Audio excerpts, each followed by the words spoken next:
Okay, ladies and gentlemen, what we have here is a failure to communicate. Dianne Feinstein and Pelosi all think that the American people do not want semi-automatic rifles, semi-automatic handguns, just because of the characteristics, the looks of the gun. It's scary, okay? Dianne Feinstein needs to get a check on her reality and find out what an assault weapon is versus what a semi-automatic rifle is. Second thing is, why did Dianne Feinstein decide to exempt all of Congress, all of the police, all federal government agencies from this gun ban, potential confiscation? Why would they exempt themselves? Because they know, she knows, that the criminals will be the ones that has the guns, and nobody else would have underneath her legislation. It also says that if I have a gun, just for instance, that receives a 10-round magazine, which you would think that would be legal under her gun ban, but it's not.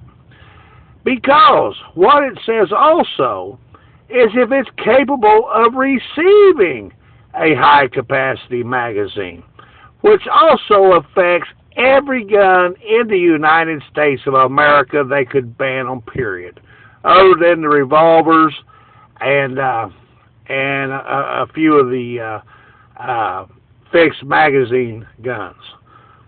So I think basically what Miss Feinstein's trying to do is basically to disarm the American people, put the American people in the same position as other people in history had been put into, like for instance, when they took and banned the guns and confiscated guns from the Jews, and look where the Jews ended up because of this. Had the Jews kept their guns and resisted, they wouldn't have been all the Jews in the death camps over there. You know, it was very sad. You know, but like I said, you know, it's enough spoken about that. The Second Amendment is nothing about hunting, nothing about sporting. The Second Amendment says that I have a right and you have a right to keep and bear arms, period. And that right shall not be infringed, period. Now, when you're telling us, we the American people, that we cannot have a particular type of weapon, even though it is semi-automatic, even though it's 100% legally bought, I got a problem with that. I'm saying no. I'm saying no. It ain't working. It ain't going to happen. Okay? The second thing I would say is the majority of the American people are going to refuse to comply. A lot of the sheriff's departments are refusing to comply and enforce your stuff that you're trying to pass. I think what you need to do is go back and educate yourself and find out how to stop the criminals from doing what they're doing against the law-abiding citizens. Y'all don't get it.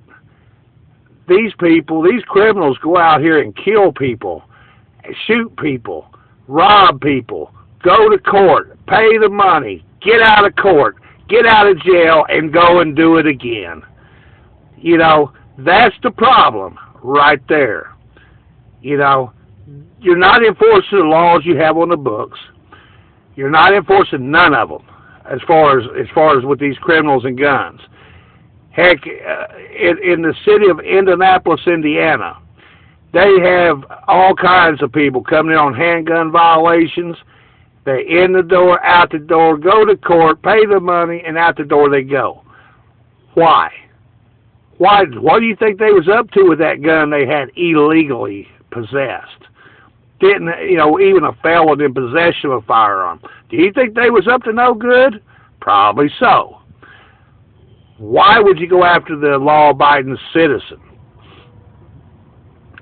Because you know the law-abiding citizens don't want to break laws, and you think they're an easy target. Okay? No. No. No compromise on the Second Amendment, period. None. We will not compromise on the Second Amendment. We will not compromise. There's no compromise here at all. You know, we can't give up an inch. It's got to be all or none. So that's my opinions. Talk to y'all later. Bye.